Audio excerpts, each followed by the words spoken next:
Hello and welcome to Comic Solving Problems. I'm Stephen Allen. I'm Eric McElroy, and welcome to the show where two comics solve all the problems in the world. And I got to tell you, one problem's been solved because you're looking at one guy who's double vaxxed, Steve, Well done. as of yesterday. And to all the vax naysayers out there, I just want to tell you there are absolutely zero adverse side effects whatsoever. Oh, God damn it. You just keep sticking to me now. I mean, get off. Just Good. Look I at can't that. bear Mate, you're magnetic. People have always said it about you, and finally it's true. It is true. But usually it's just been my innate charm. But now I will never lose a key again. Because just like that, they just seem to appear all the time. So there we Special go. effects. See, there's no problems. Get vaxxed. Get vaxxed. And please realize, YouTube, we're joking. We're going to get in trouble again. We've barely even started. We're getting in trouble again. But yes, this is the show where Steve and I have been stuck since last April. We started doing this and talking about all the world's problems. We are kind of nearly sort of out of lockdown, but we're still going to keep going because we love problems and we love comics and we love solving. We love all these things. We love you, the viewer. While you're watching the show, please check us out on the YouTube channel, which is the main platform. You can subscribe. You can join in the chat if you're watching us live there. That's the best place to do that. And because it's on YouTube, that means you gotta smash the like button. That is said with disdain because I hate that, but I also really need the algorithm to like us. So if you please could smash the like button. Would you please smash it? We really appreciate it. Just smash it. Just with a little ting smash. And at any point during the show, if you think, wow, these guys are really good, and they clearly have spent hours writing the show, if you wanted to buy us a drink, you can do that at our Ko-fi link, which accepts all currencies, even rubles. What about Bitcoin and Dogecoin? How's it doing that? The Bitcoin, actually, I just got an email about that, and apparently I just need to log in and give this guy my account details, and I have $300,000 in Bitcoin waiting to be deposited into my account. Congratulations. So this is actually my last show. Oh, it's a shame, isn't it? Yeah. So once I get that, I've given all my details and stuff. Any day now. Address. Any day. Yeah, my American Social Security number, everything. So he's got it all. I sent him a picture of myself, like in a passport thing. Just cool. Copy of my passport details, and he's picked up my wife and kids. Well, good news. Anyway, so there we go. So we'll be checking in with the chat as we go, and I believe, Mr. Allen, you have the first problem to solve. I do. I want to talk about race. So it's been nice knowing you. And this has been a fun project. Next time you see me on the internet, I'll be doing one of those apology videos that YouTubers do that end up looking like this. Hi guys, look, I just wanted to say I'm so sorry, and I will educate myself. I will do the learning. I've already downloaded the Duolingo app, and it will teach me to translate from Gen X to Gen Z. I'll never say those words again, so I'm so sorry. Smash the like and subscribe. Yep, a lot of that going on. And I'm not going to talk about one story that's in the news that's to do with race, because one of the stories is utterly pointless, and that would be the story of Marks and Spencer making some underwear, and it's managed to get people upset about this. They've got this range of nude underwear that comes in 5 different shades to accommodate customers' different skin tones. Now, these are underpants that profess to match the skin tone of the person who's wearing them, nude, and people come in different skin tones, so surely the pants come in different skin tones. I really struggle to work out why this is difficult to comprehend. I looked on their website and they've got a picture of some of the ones there. Fair enough. Although, interestingly, on the newspaper article that I got the headline from, the picture they used was this one. If that is your skin tone, if you ever match that bra, you've been in a house fire. I don't know whoever could be that colour, but that's not what it's about. Basically, you can get nude underpants that suit different skin. I mean, I'm surprised this is new. Surely it always should have been the way, given that we live in a world where for years now you could get nude leggings if you were Mr. Blobby. So if he's catered for before other people, I'm shocked. Although the bigger problem for me is what are nude underpants and why are people wearing nude underpants? Pick a side on this. Either you're wearing pants or you're nude.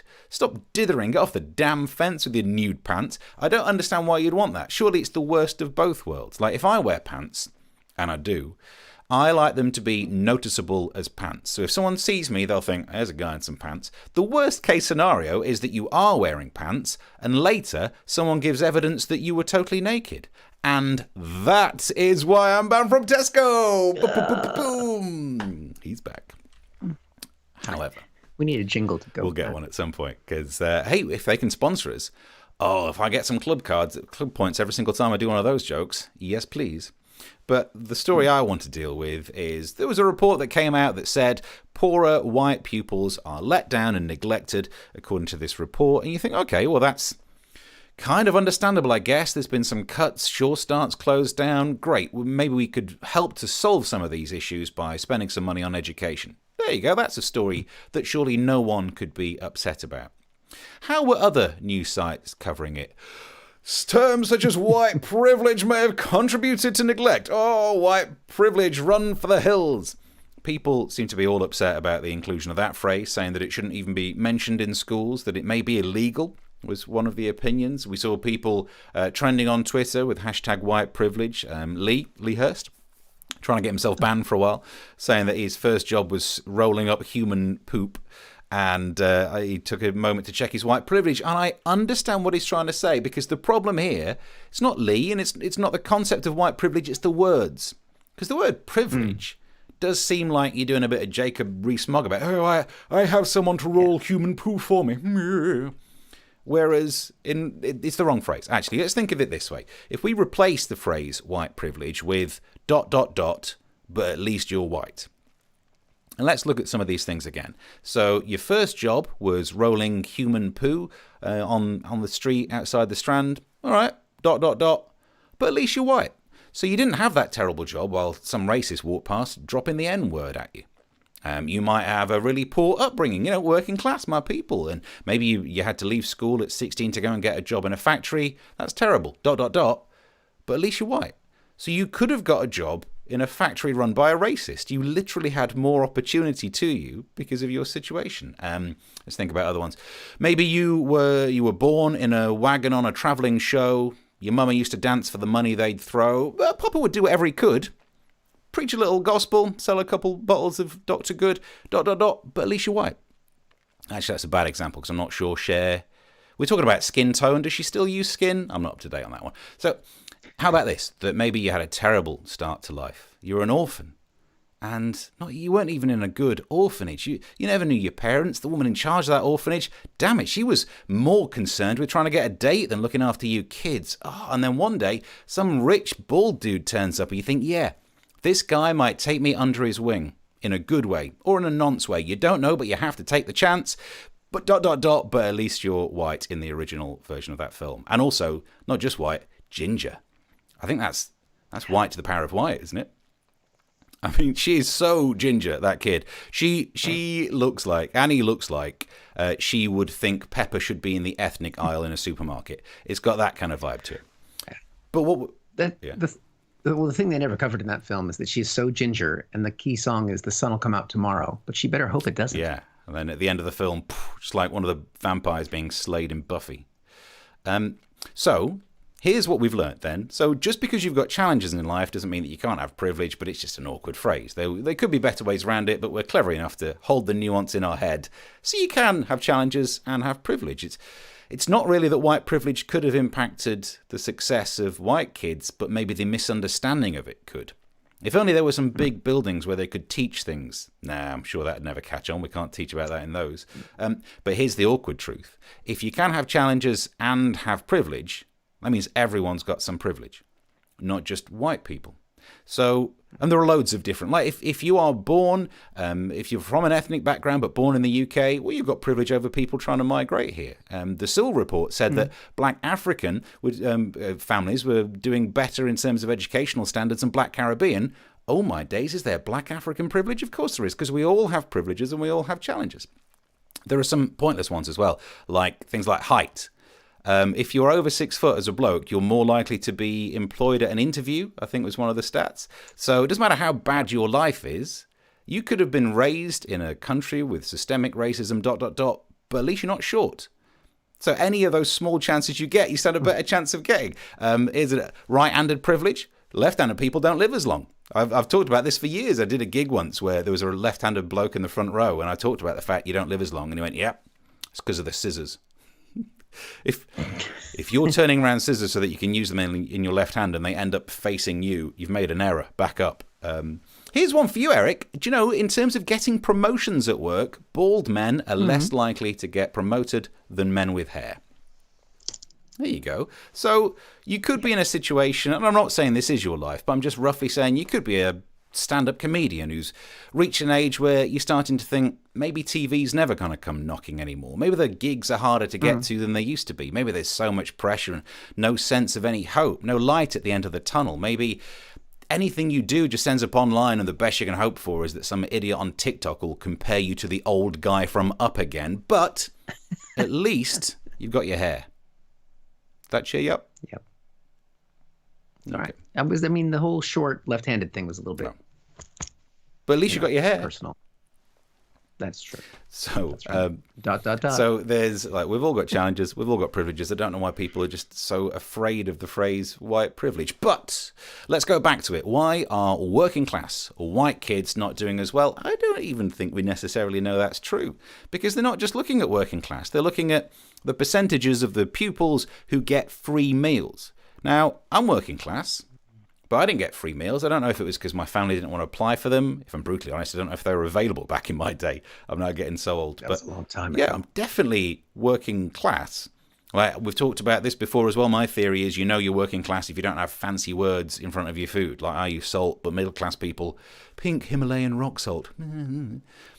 They get upset if anything happens to food. The only bad thing that happens to my food is if it explodes and sticks to the roof of the microwave. And I still eat it. It's extra iron in it. So I'm definitely working class, but I wouldn't have been included in those stats. Basically what they're saying is, of the poor people who can't afford food, the white families aren't doing as well educationally looking at the kids than the starving people from ethnic backgrounds who can't afford food, who are doing slightly better at the exams. There are so many reasons why that could be. The geo-distribution. If you're working class or poor in the middle of a city centre, your teachers are more likely to be Michelle Pfeiffer types. Whereas if you're in some poor working class coastal town up north, your teacher is just eyes on the prize trying to get that carriage clock and never having to see your face again. There are many reasons. But why aren't we trying to, instead of fix this educational attainment, fix the fact there are so many families who are hungry and they have to give them free food in the school? Because of all the privileges, I would say the not being hungry privilege would be one that maybe we should all get. And the lesson has been finished by Steve. Maybe if we could do some games, some sort of like Hunger Games, to let them compete for prizes based on where they live. And then whoever wins gets all the privilege. I like it. Yeah, the Hunger Games, but instead of it just being for food, it's also to do with getting your GCSEs not marked down by the algorithm. But still, the middle class people would do better, because middle class people, when their kids, like getting their kids in a school, they will kill people for it already without the Hunger Games. Oh. Good God. Yeah. I mean, I think that, many of your points there were thoughtful. Well, thank you. Cogent, well put together, and will therefore never catch on. Yeah, it's a shame, isn't it? So, yeah, because it's much easier to just go on and be like, well, yeah. Look at what they're saying. White privilege. I'm not privileged. Yeah, That's not what it means. I go outside, and I'm white, and I get sunburned. So I don't have any white privilege. I honestly think maybe we do need to change the phrase, because it is such a badly performing phrase. Like, I'm more of a pragmatist. So instead of being this idealist who goes, oh, you're just not understanding the phrase, and why should we change it? Oh, because it's actually doing a disservice to the people who could be helped by, coming together and realising we all have privilege, we all have challenges. Hey, Brit is watching in the... what are these people? What are these people? Yeah. Brit's watching. Hi from Chris. Martin, evening all. Multitasking. I'm watching France, Portugal, and you guys to make me laugh. Oh, wait. On Germany are 2-1 down now. Hitler won't be amused by that. So actually, Germany can make you laugh. Good. Mark's here as well. Tom says, good evening, Steve. The very popular Eric and the baying live chat. Are we baying live chat? Good Lord. Watch this from yet another hotel room in Nottingham, says Chris Curling. I know how to live. Ooh, which hotel you're in? And can we have a picture, please, of what we look like on your telly? We can't be on your telly. Maybe he doesn't want to tell us which hotel because there's probably only one of those in Nottingham. He's already said the city he's in. Yeah, that's true. That's it. And- As if it's my I mean, nearest city. Nottingham's great, Chris, you don't have to go to a hotel to watch the show. but it just feels better because it's dirty. It's like bringing a little fun to the marriage after a while. Watching the show after a year and a half. What a role play. Go watch us in a hotel Pretend you've room. never seen us before. Hi. Russell Brooks says nude doesn't show under the white clothes. I know, but it's funnier to pretend that you can't see that someone's got pants on. I did my Tesco joke. Brit turned 40 last week. I am now on my very own CSP catchphrase-inspired fridge magnet made by Victoria. You've got what? Have you actually got one? The pics are coming your way for next week. Imagine the merch opportunities. Oh, I can't wait for this. Here we go. Very excited. Happy birthday. Happy birthday. I can't wait to see your fridge. And I mean the outside. It's very rare I've ever said that about the outside of a fridge. You can send both. You can send the inside fridge I want to too. get access. Mark says, Steve, you are so wrong regarding Jacob Rees-Mogg. He would have said one's first job. Oh, sorry, I'm no good with pronouns. Yep. Can edit it in. He gives his pronouns as one. Oh, God, I bet he does. iBogey says, good evening. Boom. Never knew human poo needed to be rolled. In fact, never knew that any poo needed to be rolled. Yeah, only if you're going to smoke it afterwards. And don't do that, kids. I mean, it does come out as a cylinder generally. Yeah, it's pre-rolled. Not all the time. It's pre-rolled. But then what, I mean, yeah, I wonder. Oh, so he was like rolling it onto... Yeah, you would. I mean, to be fair, you would roll a poo onto a dustpan and brush type situation. You wouldn't go long ways and just flip it over. Yeah. I mean, to be fair, I mean, I generally, if I'm lying on my side and pooing, then the poo is pre-ready to roll because it's come out, like this to roll. Right. Well, because if you go, the problem is, let me demonstrate with this piece of poo. No, with this pen. So if if it's dropping down, it's gonna either it's gonna have to hold together and lay to roll, or it's gonna build up on itself or go. I've often the toilet. Yeah, So I've often done a stool this way, and then you snap it off tight enough, then it's ready to roll. And if it snaps, that's healthy as well. If you'd hear a nice crisp sound when you're pinching off that loaf. I like it when my poo just says wow, and then good. Well, this is only worrying, isn't it? Chris, I asked for a rolled poo when shopping once, and that's why I'm banned from Tesco. Boom. Nice. You got to flash it up on the screen. Is it handy to flash up? I should have called it something that's obvious. Hey. Oh, There we go. Chris says, Brit, how else could you smoke it? About rolling the poo. Very nice. She says, Annie, is she had gone, if she'd gone out in the sun, then the red bra would have been a nude colour. Hang on. Problem solved. Where that one is. There you go. Oh, no, that one. There you go. The sun will come out tomorrow and you'll have to wear that because you will be that colour all over. Sweet. Exactly. Wear a wig, Steve, says Martin S. It's too late. You did have a wig at one point Did I have a wig for in the this? show. You had some hair. Didn't you take my you had my hair. CGI'd hair When I on. cut my hair short and we put it around different parts of our bodies. Brit, Yep. It's good Brit times. says cow pat tumbling, rabbit dropping, spinning, and sheep shit shuffling. All good catchphrases. The outside of your fridge is going to be a state. Let them eat cake, says Martin. Is a microwave, is that similar to a microwave? Yes. And I think we're roughly up. My great aunt introduced breakfast clubs in schools. Grades and attendance went up hugely, says iBogey. Yeah, so more kids should watch that film. So, beautiful work. You keep the messages coming through, and if you're enjoying it, we've got a Ko-fi link. And today... And thanks to Charlotte for, for putting a Ko-fi in there. Thank you, Charlotte. Thank you very much, Charlotte. And look, today I'm not wearing a white shirt, so you can read the Ko-fi link. That's what the difference has been. Look at it. Hear that? Hear those cash registers ka-ching? Because Steve's wearing his pink shirt. It's a dark pink. There's nothing wrong with that. Is it pink? Yeah. So what color are your pants? Nude. If, for some reason, Pants. I had tartan skin. After all this time in lockdown, why wear pants? Why wear trousers? Why wear anything? It's not been as warm as it's been. Free flowing. All right.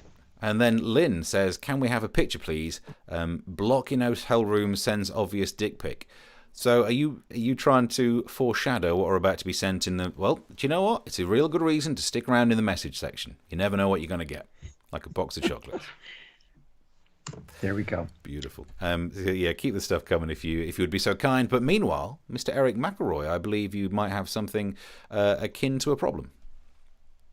It is, Steve. And it's the problem of patriotism or patriotism. Better. I think you call it here. If you're being patronizing to me when I say patriotism or patronize, I get very confused. We're talking about the, like your flag kind of patriotism sort of thing. Because basically in the UK, you can't do it. I'm sorry to say, I've been here a long time, and the government tries to do things, especially this government, and we saw them do it with this tweet here, where they're encouraging children across the UK to celebrate One Britain, One Nation Day on the 25th of June, when children can learn our shared values of tolerance, kindness, pride, and respect. Because, this is one of the only countries that appreciates those things. Now, I can see what you're trying to do. I want to speak to you guys heart to heart as somebody who, American, got the flag handy, still here, just in case anybody forgets. Because I grew up in a country where every day still children from the age of 5 years old take the Pledge of Allegiance. And the idea of it was started because we're a nation of migrants that come together, and they wanted to bring people to their new home, unite them, and make them all loyal, like a new dog. But instead of doggy treats, we give people guns and burgers. Sort of the American way. Are you familiar with the pledge? Have you heard? You don't know you probably don't know the words. I don't know the words. Yeah, but the concept of it. The kids, they stand up every day in school. Since I was 5 years old, you put your hand on your heart. It starts, very sweetly. I pledge allegiance to the flag of the United States of America and to the republic for which it stands. All right, that's not bad. I think most countries can get on board with something like that. One nation, you guys have got a one nation theme going on here. That's fair enough. The next line, under God. Let's not go there today because that just complicates a lot of things. But it's in there. It was added. It wasn't in the original version, but whatever, they added. The next bit, indivisible. Now, they make 5-year-olds say the word indivisible. I would imagine I thought indivisible meant that we were invisible in America until I was 15 years old. I thought we were all superheroes. The last line, with liberty and justice for all. That's really? Right. That's America. For everyone. With exceptions, obviously. I don't know if there was originally an asterisk on that bit, not if you're, for example, a Native American, if you can actually find one, which you probably won't because we forced most of them to go into reservations to live on, which was the land that they weren't originally living on, but it's the land that was the most uninhabitable, and then they didn't have any way of making money. So lately in the last, few 30, 40 years, we've let them run casinos because, when Christopher Columbus sailed that ocean blue and landed in America, the first thing he found was a slot machine. Oh, nice. It's taking them back to their roots. But the reason that this got so much attention is because the tweet, basically, that they sent out, it sent people to this One Britain, One Nation link and this One Britain, One Nation website. And on that, they had a song. So it's not a pledge. It's a song that they want the children of the United Kingdom to sing. And this is it. We have risen and we have one dream. To unite all people in one great team. Strong Britain, great nation. Strong Britain, great nation. Strong Britain, great nation. Strong Britain, great nation.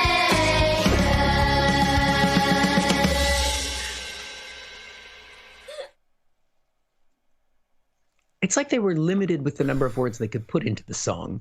So that we can afford strong Britain, strong nation, and then we'll just repeat that over and over again. Now, smarter people than me were quicker and able to do the Eurovision Song Contest jokes and the fact that now we understand why you got nil points. That's been well covered by other people on Twitter and so on. But basically, that just proves that you can't do that kind of patriotism. At least when I say that, when I say British people can't, I mean English people. Clearly, that song was written by an English person. I mean, could you do that? Any sort of sincere patriotism and sing a song? I mean, can you anything in that song inspire you? No, I mean, other than the idea of people sat around in a meeting thinking, what rhymes with great nation? And the only thing they could come up with were 4 other examples of great nation. But no, it's... And then stretch out the nation on the last one. Nation. If we say, it's like a new word. If we say it more slowly. But look, I've got 2 children in this country. Both of them. This is an example of how bad you guys are at indoctrinating your children. Both of my children went to a Church of England school for all of primary school. Now, every day they had worship, and they came out of that school as atheists. We did not try and influence them in that. I mean, we're not religious people, but we didn't even go through the hassle of trying to pretend to be churchgoers to get them into the school. It just happened that when the point was that we moved to the neighborhood, there was a spared place at that school, which was the closest. And so we just got in. It was a good school. I asked my daughter at the end of year 6, as she was going into secondary school, do you believe as Jesus Christ as your personal savior? And her answer, without blinking an eye, was, what? No. And I was like, but, you talked about it every day in school for the last six and a half years. And she's like, I thought they were being ironic.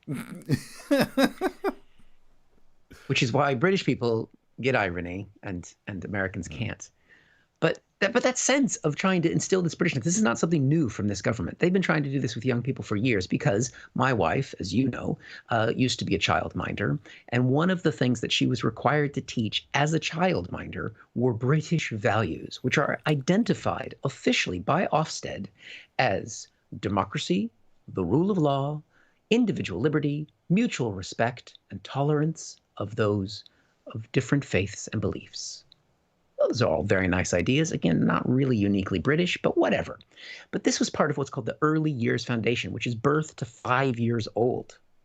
Teaching, so we were required to teach kids. We were usually caring for 3-year-olds, teaching them democracy, individual liberty, and mutual respect. Have you ever tried to teach mutual respect to someone who's sitting in their own shit? No.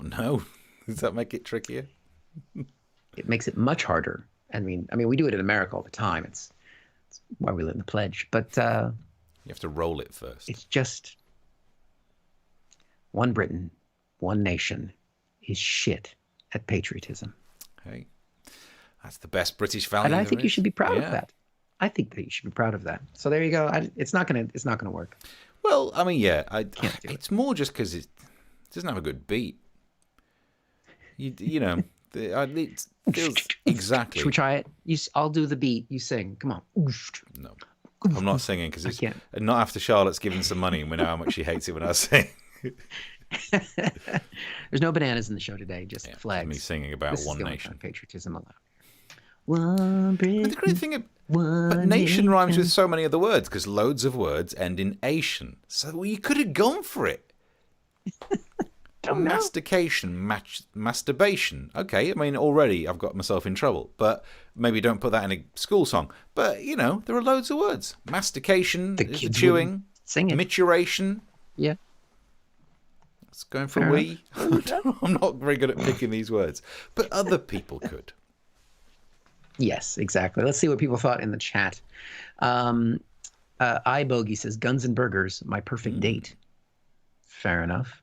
iBogey also says, if the song said what was great about Britain, it would probably be deemed racist.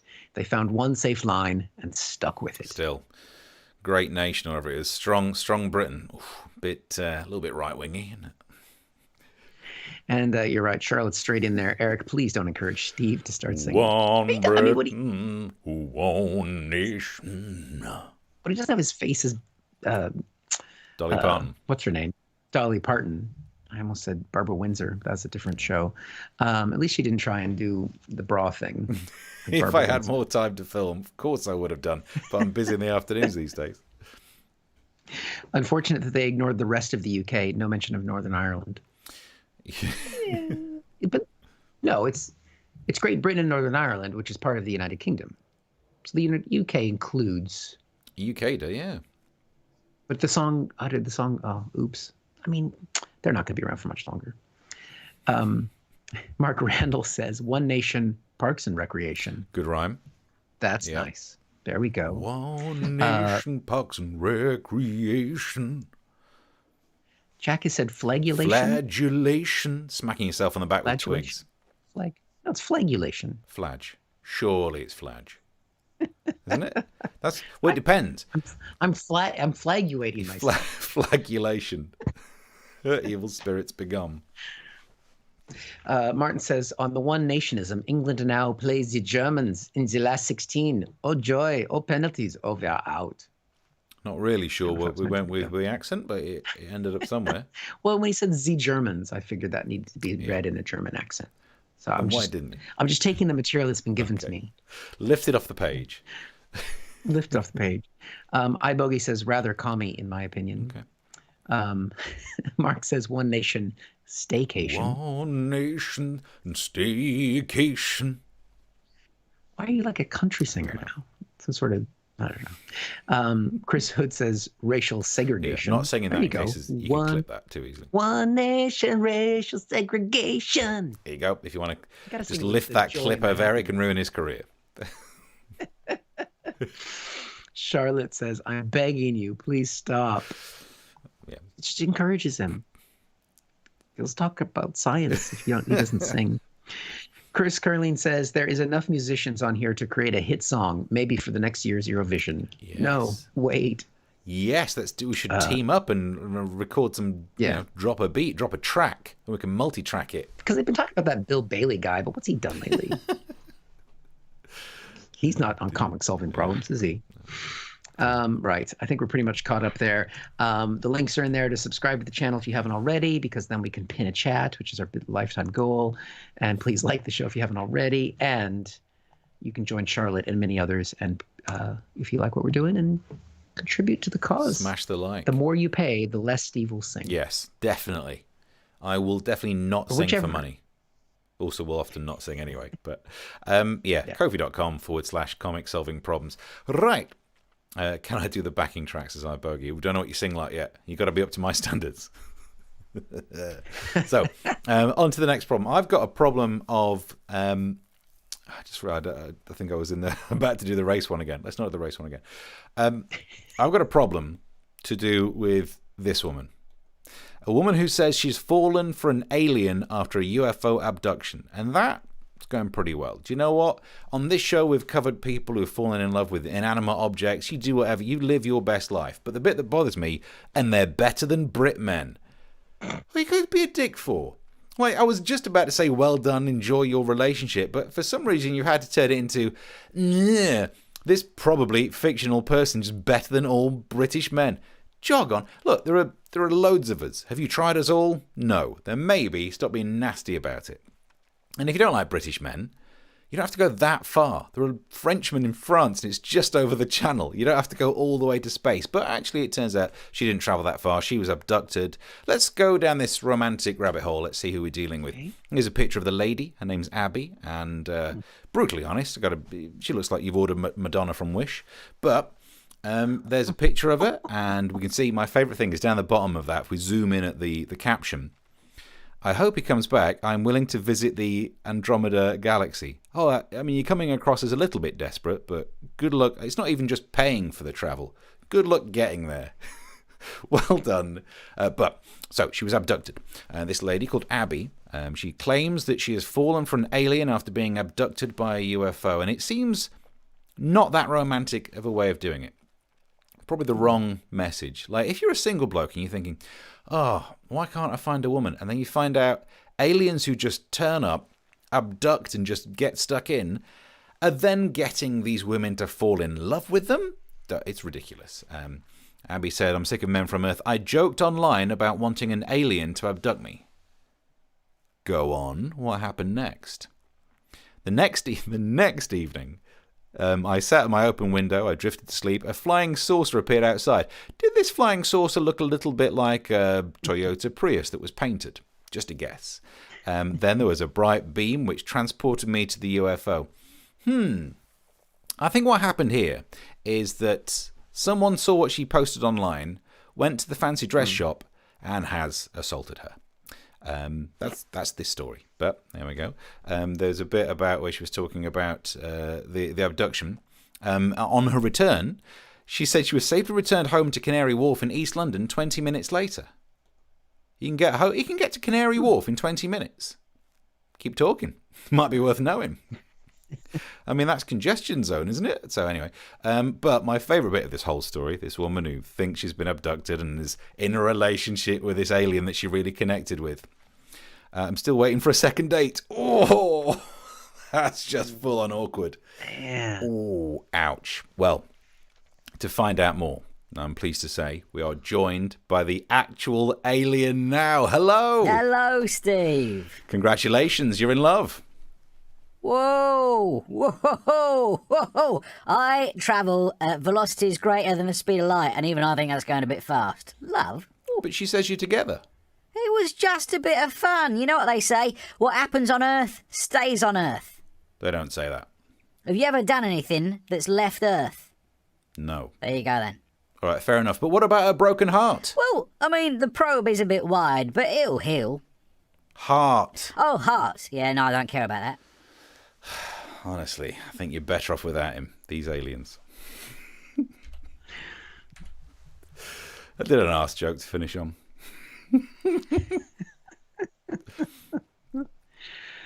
I mean, when an alien does that, is that a ghosting? It really What is. is that? It's full on alien ghosting. Must be another term for it. It's opposite of an abduction. Oh, it's an if it's an abduction to adduction, but that's just moving your legs in and out. Abduction. That's just describing joints. However, Martin says that alien ain't gonna get promoted. Needs a wig. Oof, harsh. Abby, you're better off without him. Chris says, are UFOs allowed in the low emission zone? Yeah, I guess they are, because surely they're not using petrol. That would be difficult. Yeah, it's definitely a diesel. The alien both looks, according to Jack, and sounds a bit like David Bowie.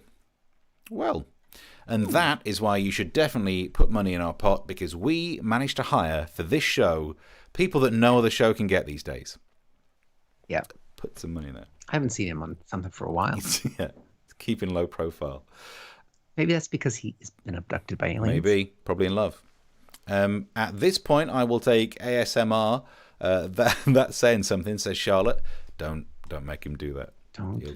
We can both get closer and do it. Britt says we can drop a track and roll it like it's hot or like a poo. Then what else we got going? iBogey says big grey feet. Is that your Wi-Fi password and you've typed it into the wrong? What? Drop it like it's poo, says iBogey. Drop it like it's poo. Drop it like it's poo. You could do that as a background track. Mark says, hey, is that a supernova in your pocket or are you just pleased to see me? Yeah. James, says, I wouldn't call CIA black op an alien abduction. You think that surely the CIA didn't bother abducting her from Canary Wharf? Well, I mean, if anyone was going to be likely to do it, still, I think the key is that she said she fell asleep and all this happened. Strange. She just walked to Canary Wharf. Yeah, and she did it on the day that the clocks changed, which made it look like it was faster than usual. Yeah. Woke up. That's all. And then felt like she was in love. If you read the full story, apparently there were 5 aliens on the ship, and that just starts to get disgusting. But she said one of them she felt she had a connection with. Great. It might have been a Wi-Fi connection. If it is, you got iBogey's password. And then where else we're alien privilege, says iBogey. Exactly. That's why he'll get promoted. Yeah. Antonyms for abduction include, Mark's doing the research. Nice. Antonyms for abduction include adduction. 10 points for Steve. No one giving out points? No? Release, letting go, ransoming, freedom, freeing, emancipation, liberalization, discharge. You've been discharged by the alien. I think considering there's probes involved, that's probably the best term. Discharge involved. Yeah. Martinez says, how do you tell if an alien is envious? It feels like a setup to a joke that we should be able to do a punchline of. But yeah. Because he's no longer green. He's already green. Yeah, I think that's what was... Yeah, okay. Good point. Well made. But let's not forget that we ended on a probe up the bum joke. You know, this is top flight satire for you there. Hardcore. Hardcore. And singing. And ASMR. So I think we're up to date, aren't we? I think we are. Yeah, I normally do 2 problems, but the old AstraZeneca was clogging me up a bit today. So actually, because it's end of June, or actually maybe even in July when I get my second dose. Quick sidebar: whenever Nicola Sturgeon says doses, she says doses, and I love that. Yeah. Little get everyone in the doses. I did notice that. Does she know? Does she know? Does she know how to say it? Yeah, no. One nation, my ass, you little dozy. Doses. But when I'm going to get my second shot at the end of, I think actually it's next month now. Bizarre. But I'm probably going to have a knackered day. But also, this time next week, if you are around to watch our show, in the morning I'm having surgery on my tongue. So there's a strong chance you might be doing more stories than me. Yep. I'm still going to be blibbling. It'll be just like when we were doing live shows. Yep. But it means I won't bite my tongue anymore when I say S's. So. Yeah. So what are the words that make you bite your tongue? I struggle with strategy. And the number 6, if you're reading out numbers, 6. Although I got away with it that time. NHS. On the release back down on the S part. I love watching you hurt yourself. But I'm so good at it. My brain is tuned to when I say S. I often slow down on those words just to knock the old tongue out of the way.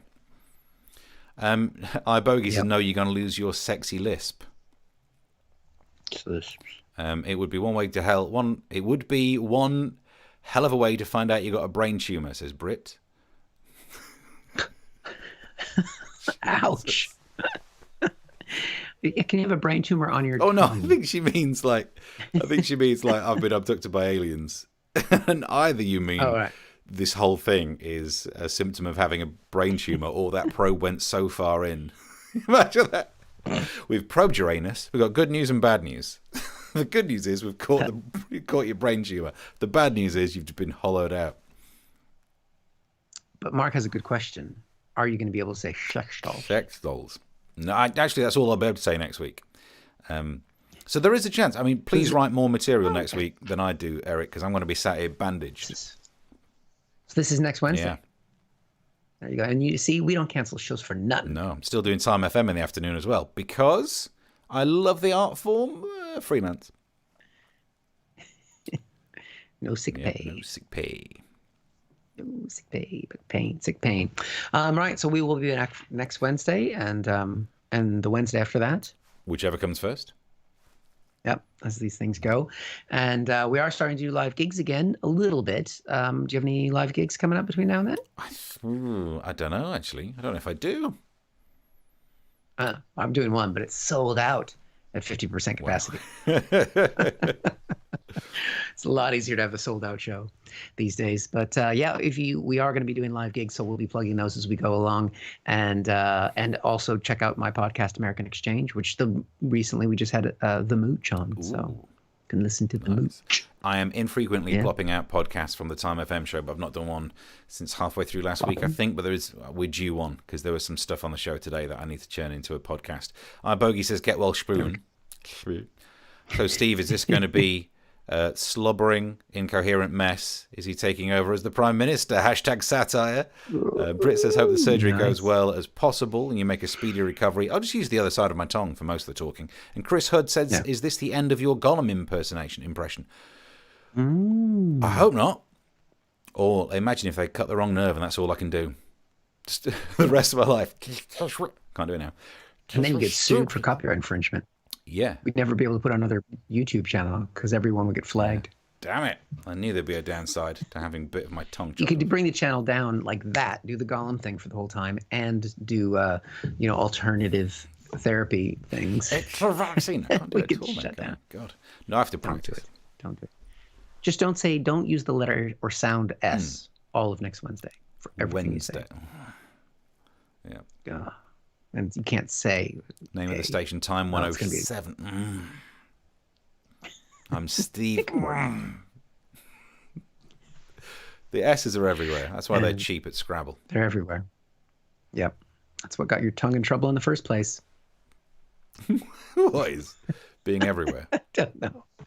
It's everywhere. Right. So we will be back to Wex Wednesday. Now I can't talk. I know a good surgeon if it helps. Okay. There we go. Oh, hydroxychloroquine. I can say it all the time now, Mark. I won't be able to. But then I won't be able to say any words. Yep. So it's got to be a fun show. That could be our best show ever. So, yes, subscribe to the channel, do the liking thing, buy us a drink if you can, tell people about the show. We have been a little slow. I've been a little slow in putting out extra clips, but they will be coming fast and furious. And yeah, I guess we'll see you next time. Till then, bye. Bye. Thank you for watching this from Comic Solving Problems. And if you feel like it, go ahead and like the video. Or subscribe. Commitment.